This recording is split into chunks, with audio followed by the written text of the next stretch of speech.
Well, I'm joined now by Ibrahim Kalin, Special Advisor to President Erdogan and spokesperson for the President. Pleasure to talk to you, sir.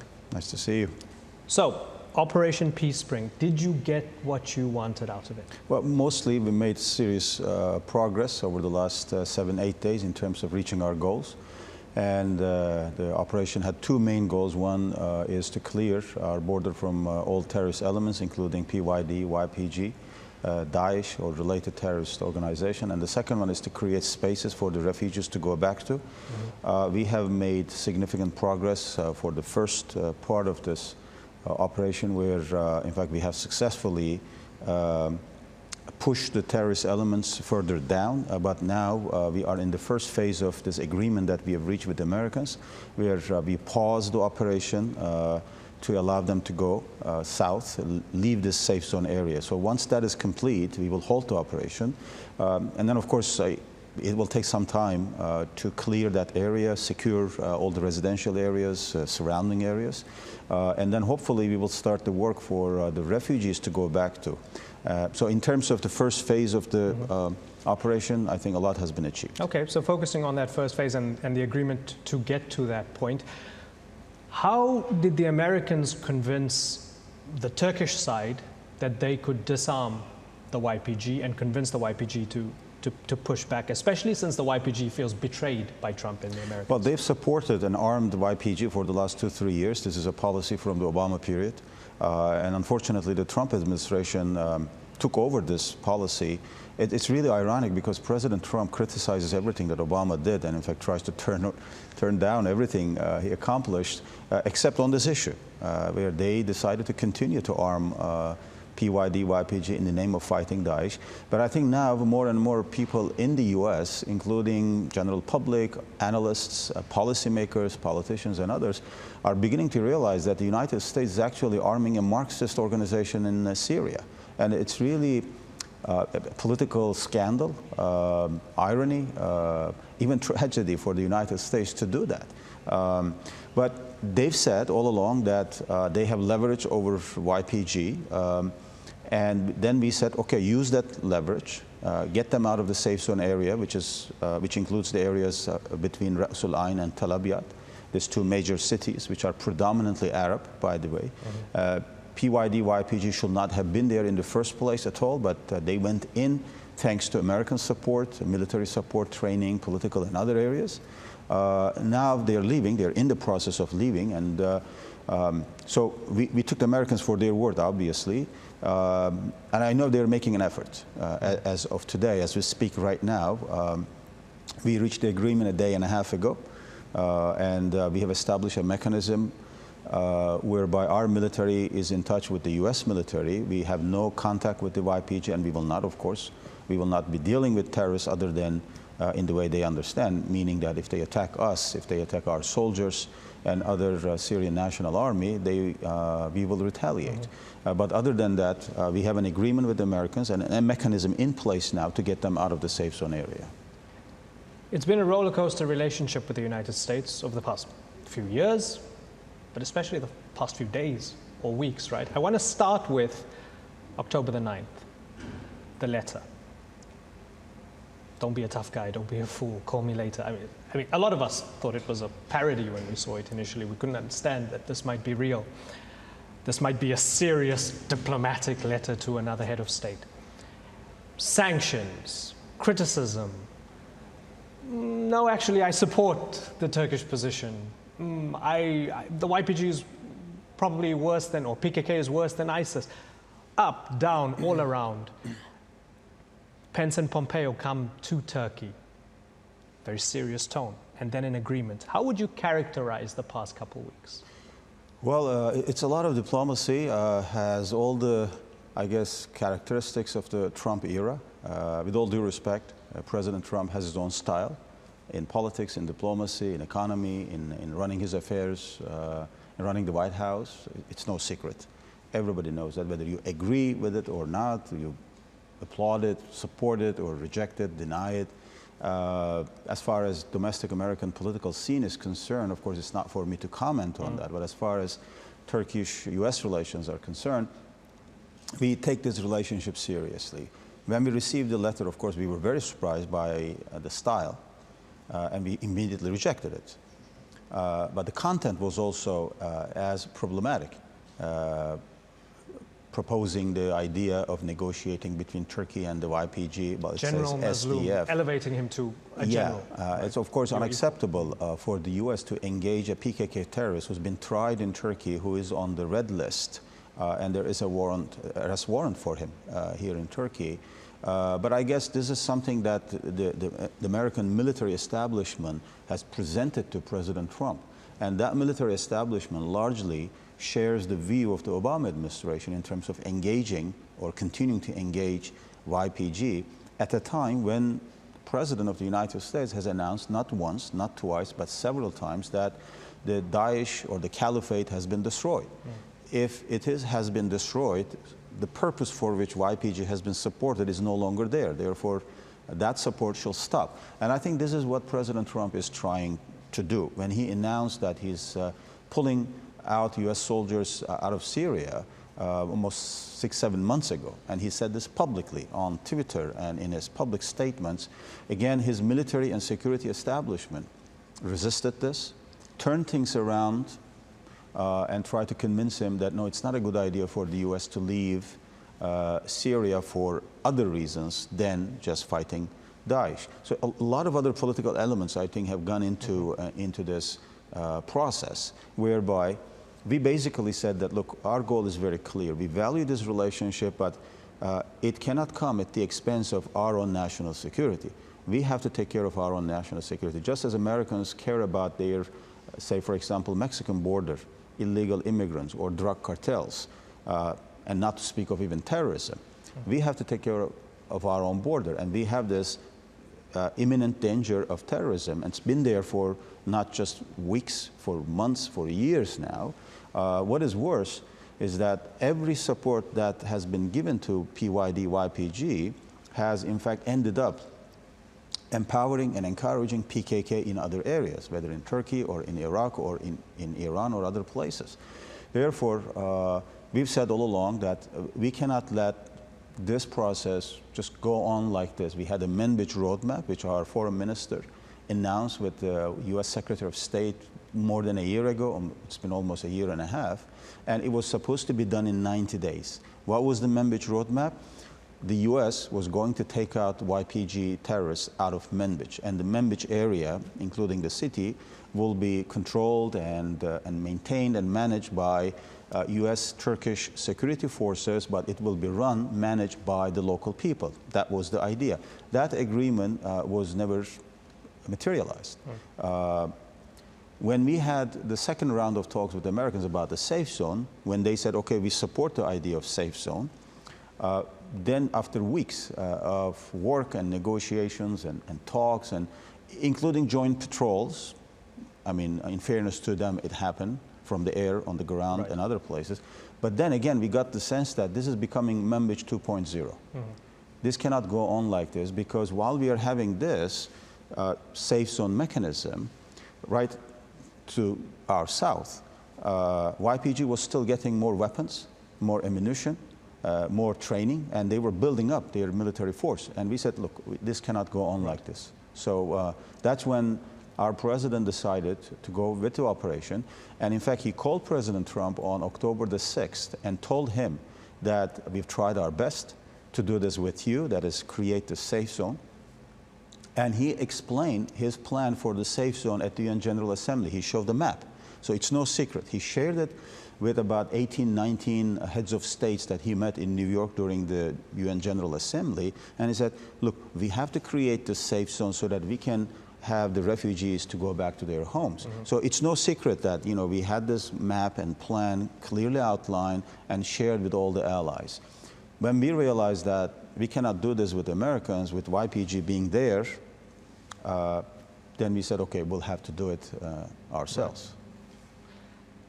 All negotiations, carrot and stick, give and take, splitting the difference, whatever you want to call it, diplomacy, right? Sanctions are real. They have been imposed. There's the threat of more sanctions. And there's also a very direct, literal threat from the most powerful man in the world to quote, destroy the Turkish economy. He's done it on Twitter, he's done it live on TV, he's done it in the letter as well. How seriously does President Erdogan take that threat of Donald Trump to destroy the Turkish economy? First of all, the language of threat is not the way to talk to Turkey, to deal with Turkey. Turkey is a NATO ally, it's a strong country with 82 million people. And if you look at just this latest round of events in Turkey, this Pspring operation, the polls have shown very clearly to this day, from the beginning of the operation on October 9th to this day, about 95% of the Turkish public is supporting this peace operation. So the support is across the political spectrum, by the way, not just the government or the MHP, the Nationalist Party, but the CHP and other political parties have lent their support behind this operation and support the president as the commander-in-chief. So there is this huge popular support for this. Secondly, it's a matter of national security for us. It's not a tactical issue. It's not an economic issue. It's not a political issue. It's a matter of vital national security. So when you have an issue like this at hand, no threats, no sanctions, no other measures can stop Turkish people, the Turkish government, from taking care of its own security. The sanctions, or this type of sanctions, have been imposed before. They've been talked about a lot at the Congress, at the White House, and other places. Some other European countries have imposed arms sales sanctions. They stopped selling arms to Turkey. We have seen this before. In fact, if you look at our recent history, we have seen this in the Cyprus operation in 1974. We have seen this in other counterterrorism operations in the past. What happened? Turkey grew stronger out of all this. But we would like to work with our allies and partners. We do not want to confront them. We do not want to have any kind of tension between Turkey and NATO allies and other allies. But if they push us to the edge and say you have no choice but to accept our terms, then of course we say no, we have other choices. And this is what our president has made clear all along. Turkey is not without options. We do not see foreign policy as a zero-sum game. Our engagement in the Middle East doesn't have to come at the expense of having good relations with European countries. Our being a NATO ally doesn't have to come at the expense of having good relations, say, with African nations, Middle Eastern countries, or Asian nations. We don't see foreign policy like that. But unfortunately, as a remnant of the Cold War period, Cold War mentality, some people still think that if you belong to a certain alliance, then you're boxed in there. You cannot have any other engagements. When you look at the nature of politics globally today, every country in the world actually engages in other areas of the world, in other countries, in other regions, in Africa, Asia, Latin America, and other places, and no one criticizes them. No one criticizes France, for example, or the UK for engaging in Middle Eastern politics, or if in Africa, in other places. When Turkey does that, and Turkey does it, by the way, with the perspective of a win-win situation for everyone, we are then criticized for moving away from the West, leaving the Western alliance, betraying NATO, and all of that. No, actually, it is our Western allies that have betrayed Turkey in its fight against terrorism. Is it a betrayal when Emmanuel Macron says Turkey's, in his words, invasion of northern Syria are a madness or an insanity? That's the French translation. He called it insane and a madness. Do you feel betrayed? Well, we are not interested in occupying any part of any country, whether Syria, Iraq, or anywhere else. They know very well that we are fighting against PKK. The reason they are upset, I guess, their proxy forces on the ground in Syria have been dealt a major blow. And that changes a lot of geopolitical dynamics in the region. The Pspring operation actually undermined many of these geopolitical plans and games and tricks that we have seen happening before our eyes. So our president said, look, if you don't pay attention to Turkey's legitimate security concerns and our understanding of what kind of a regional order should be established so that it will be a win-win situation for everyone, not just for Turkey, but for Syrians, for Iraqis, for all the other countries, and for the refugees, which in turn, of course, affect immediately or directly the Europeans themselves, if you don't pay attention to all these concerns that we've been raising for so long, then we will take our own steps. We will inform you, we will try to work with you, but just as you are entitled to go after your own national security, Turkey is also entitled to protect its national interest, borders, and fight against terrorism. So this kind of criticism might be suitable for domestic political consumption, but it has no effect on how we make our policies and implement them. I want to put Macron aside for a second and read to you something that I found on Amnesty's website this morning. And I just want to focus a little bit on the fighting before we talk about the refugees. Amnesty putting out a very strong statement this morning on their website. They said, are you aware of it? Have you seen it? Yeah. Damning evidence of war crimes and other violations by Turkish forces and their allies. Summary killings, indiscriminate attacks in residential areas, including attacks on a home, a bakery, and a school carried out by Turkey and allied Syrian armed groups. The Turkish military offensive has wreaked havoc on the lives of Syrian civilians who once again have been forced to flee their homes and are living in constant fear of indiscriminate bombardment, abductions, and summary killings. That's from Kumi Naidu, the Secretary General of Amnesty. Your response to Amnesty? Well, first of all, if there have been any violations, summary executions, harming of civilians, they will be investigated. We do not tolerate this kind of thing. There has never been an indiscriminate shelling or bombing of civilians. We have avoided civilian areas from the day one of this operation until we halted it or we paused it just a few days ago. Turkey has done more for the Syrian people than any other country in the world over the last 7-8 years. We host almost 4 million refugees in Turkey. Why should we be causing more harm or agony or tragedy, humanitarian crisis in Syria? We have protected more civilians, not just in Turkey by hosting the refugees here, but also across the border. In fact, we are also taking care of about 3 million Syrian refugees in the areas between Jarablus, just west of Euphrates, all the way to Idlib.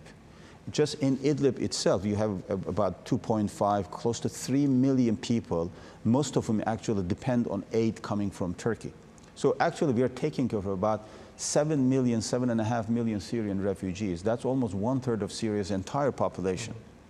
We are doing more for them than any other country, the most powerful and wealthiest nations of the world, when they in fact turn a blind eye to the Syrian crisis and the suffering of the refugees. We are the ones who are protecting them.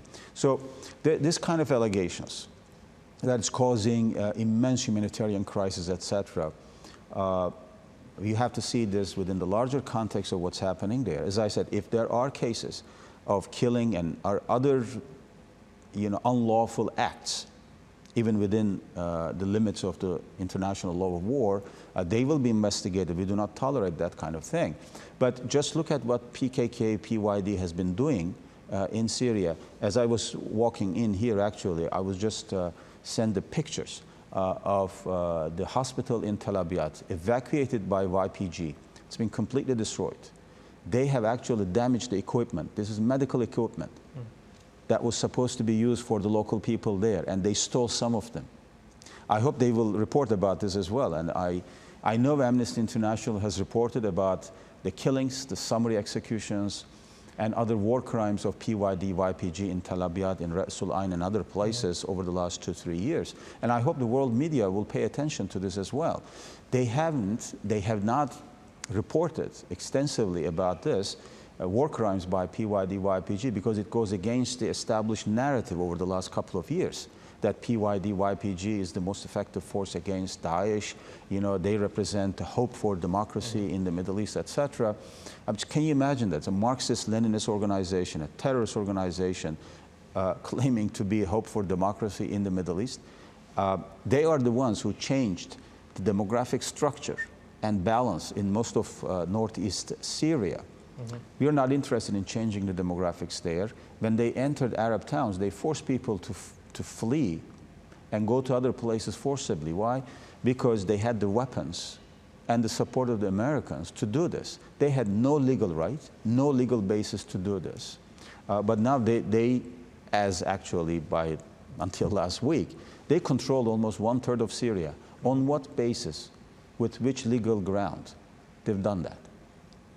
No one has asked this question. It was all whitewashed in the name of fighting Daesh. Right. And at a time when, more than a year ago, the Americans themselves had announced that Daesh has been destroyed, and they still kept receiving more weapons. And then you ask why? What is this for? Is this a preparation for something else? They've become mercenaries. PYD, YPG have become mercenaries in Syria. They are proxy forces of other countries. So there is a greater geopolitical game that is being played out there. But we cannot let that happen anymore to harm our people, turn our border into a corridor of terrorism, and cannot let Syria be divided like this, creating some kind of a state structure when, in fact, we talk about Syria's territorial integrity and political unity within the UN Security Council Resolution 2254.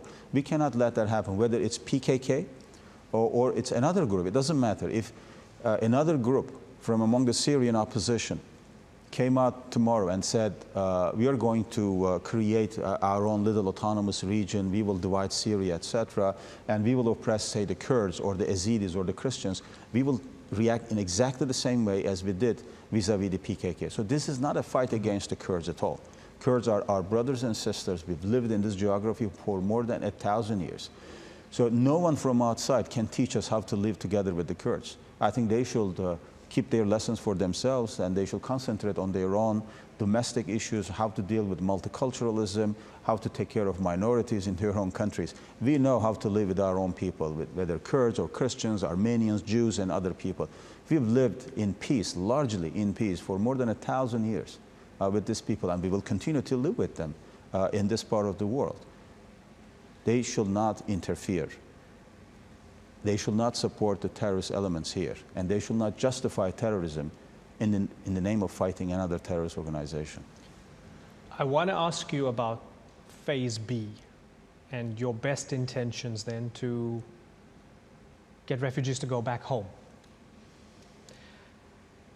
The most immediate question that comes to mind when you see the pieces on the chessboard moving with Assad's forces coming in, the regime, the Russians, you think, well, okay, there are more than 3 million Syrian refugees here.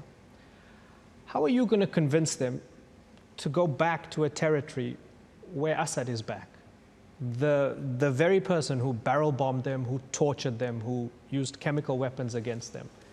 Hey, we're going to send you home, back into the arms of Bashar al-Assad. Is that the plan? Returning the refugees is based on this fundamental principle, which says that the refugees will go back safely and voluntarily and in a dignified way. We're not going to force anybody, we've never forced anybody to go back to Syria, and we will not force them to go anywhere they don't want to go. When we cleared the Jarablus al-Bab area from the Daesh terrorists with our Euphrates Shield operation about 2 years ago, and then when we cleared Afrin with the Olive Branch operation from most of the PYD, YPG elements, they still remain in Tel Rifat, close to Afrin, but Afrin itself has been mostly cleared of these people. More than 350,000 Syrian refugees returned. They don't want to return to areas under regime control or under PYD, YPG control for the reasons you just explained. So we are not going to force them. So Phase B is, in fact, talking to the Russians. That's why our president has also said over the last couple of days, in fact, when he had negotiations with the Americans, with Vice President, he also told them that his meeting on Tuesday with President Putin is significant. It's important in many ways, because now we are going to have to talk about these other areas evacuated by the Americans, where some regime forces are present. So we want to make sure that the map that our president showed at the UN General Assembly will be one unified area for the refugees as a safe zone. We want to do it, part of it with the Americans. The Tel Abyad Rasulan area is now mostly under control, and we would like to work with the US and other international members of the community, international community. But the rest, of course, we will have to talk with the Russians to make sure that this remains as a safe zone for the refugees to go back to.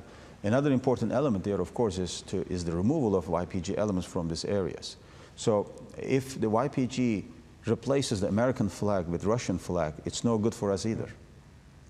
We made it clear to our Russian colleagues. They know our sensitivity and red lines on this issue very well. I had the Russian delegation the other day in Ankara, and we had discussions about this. Now we are preparing for the meeting on Tuesday in Sochi, where our president will discuss these issues with President Putin. And I believe we have a common understanding as to how we can manage this area. It's in the common interest of all the actors involved to keep this area clear from YPG, regime, and others, so that the refugees can feel safe and can go back voluntarily in a dignified way.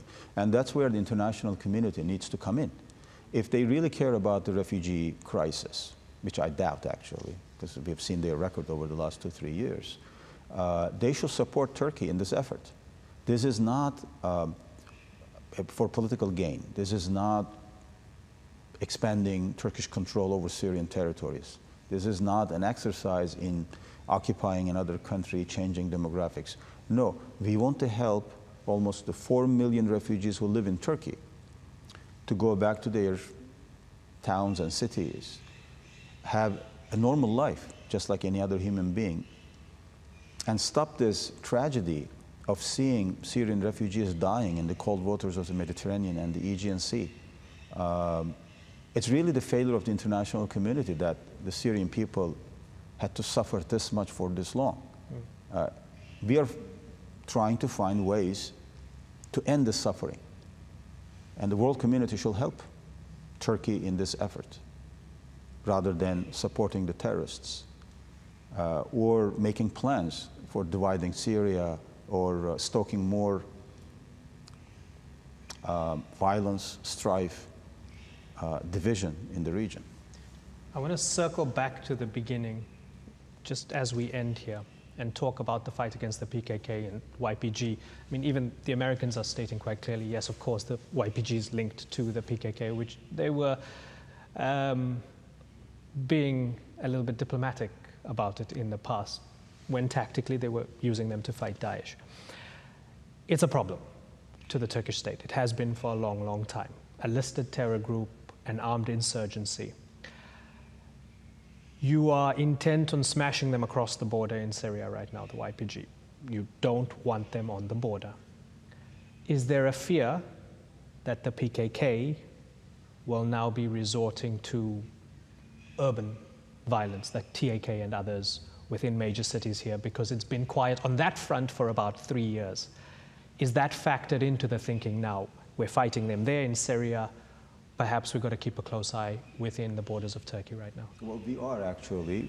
You make an important point here. That shows actually the true nature of the PKK. Their claim in Syria that they're fighting for their land, against Daesh terrorists, etc. We all know that. It's just a pretext for PKK to find a niche or a place for itself in Syria at a time when we really almost crushed them in Turkey. Unfortunately, the decision by the Obama administration to arm PYD-YPG in Syria came at a time when PKK had no breathing ground left in Turkey. And we were really going very hard after them in Iraq. Syria, thanks to this decision by the Obama administration to arm them, suddenly became their new safe haven, their training ground. And they, at a time when we're talking about disarming the PKK, realize that they have an opportunity in Syria. They can use the fight against Daesh, present themselves as this pro-Western, modern, democracy-loving, civilized, fighters against the barbarians of the Middle Ages, etc. And the American press and the Western media largely just jumped on the bandwagon and said, "Oh, these are beautiful fighters, beautiful human beings, etc." This is like claiming the neo-Nazis and the KKK in America. They're just beautiful, have nothing to do with terrorism, etc. Who will buy that? Who can believe that in Turkey or in the region, anyone who knows anything about this. The Americans made this mistake in the past when they supported different so-called jihadi groups against communists in guerrilla operations in Latin America, in Afghanistan, in the Middle East and other places. And unfortunately, they ended up paying a bigger price for this. So that should stop. Of course, we are very vigilant against the PKK terrorism threat. It's still there. We are fighting against them viciously. We are taking every measure to make sure that our citizens are not harmed. They do not carry out any attacks in Turkey. They do not infiltrate Turkey from the Syrian or Iraqi border. That's why, while we continue this operation, conduct this operation, we also continue to watch the Turkish-Iraqi border, Turkish-Iranian border very closely, because they launch attacks, from those countries as well. The PKK remains in the Kandil Mountains, but we are determined to go after them. They have some presence in Sinjar, again, near the Iraqi-Syrian border. We are determined to go after them, to neutralize them there as well. So it must be a very clear sign to all of them that Turkey will never allow this kind of terrorist activity on its soil or near its border. But I think the international community should come out very strongly against this terrorist network as well. This mistake of supporting PKK and its branches in Syria, PYD, YPG, in the name of fighting Daesh should come to an end immediately. Then we can fight against terrorism coherently, decisively, all together, because we live in an age where none of us is safe until all of us are safe. No country, single country, can claim immunity from terrorism. And you cannot pick and choose among terrorist networks. This fight must be coherent, cohesive, decisive, but we have to do this all together. Ibrahim Kalin, pleasure talking to you. Thank you very much. My pleasure, thank you.